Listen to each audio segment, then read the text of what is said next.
L'OMS, l'Organisation mondiale de la santé, profiterait de la guerre en Ukraine pour préparer en coulisses une obligation vaccinale à grande échelle.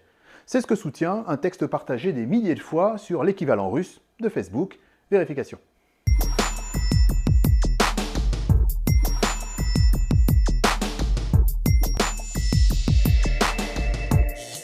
D'abord, prenons le texte en question daté du 9 mars.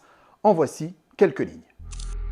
L'OMS et Bill Gates profitent que le monde est distrait par l'intervention de la Russie en Ukraine pour imposer la vaccination générale par l'article 19 de la Constitution de l'OMS, selon lequel l'Assemblée générale de l'OMS peut adopter des accords contraignants pour tous les États membres.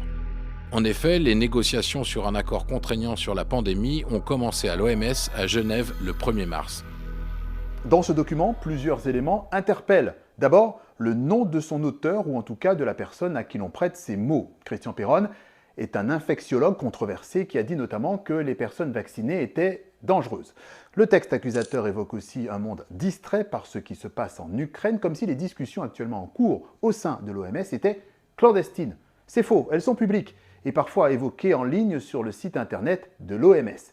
Et ce que l'on sait de ces pourparlers, c'est qu'ils portent sur un traité des pandémies. Et selon un spécialiste de l'OMS que nous avons interrogé, la question de l'obligation vaccinale n'est pas sur la table.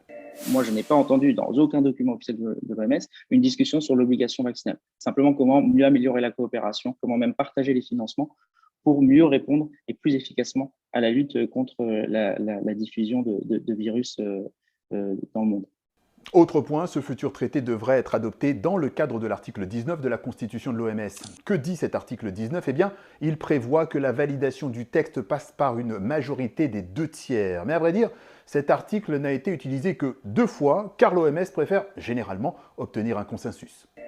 En pratique, l'OMS a toujours fonctionné selon le principe du consensus, c'est-à-dire qu'elle ne proposera aucun texte si par anticipation, au moment de sa soumission au vote, elle n'a pas obtenu le consensus. Et même quand le texte fait consensus, il n'est pas sûr ensuite d'être ratifié par les États membres, car il faut le savoir, ils ont toujours le dernier mot.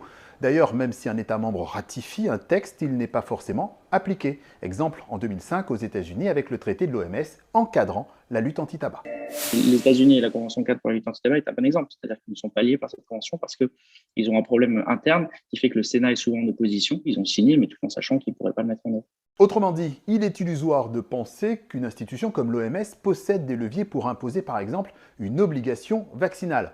En fait, l'une des plus grandes forces de l'OMS, c'est de motiver scientifiquement ses recommandations pour convaincre ses membres. L'élément le plus convaincant pour l'OMS, c'est de fonder toute proposition, toute recommandation, toute ligne directrice sur la science. Si votre objectif, c'est d'améliorer votre santé, l'OMS propose des solutions basées sur la science pour y remédier. Et rappelez-vous, il y a tout juste 2 ans, Donald Trump, alors président des États-Unis, avait beaucoup critiqué l'OMS, coupable à ses yeux de ne pas être suffisamment ferme face à la Chine, berceau de la Covid-19. Difficile de croire maintenant que l'institution serait devenue tout d'un coup toute puissante et incontrôlable.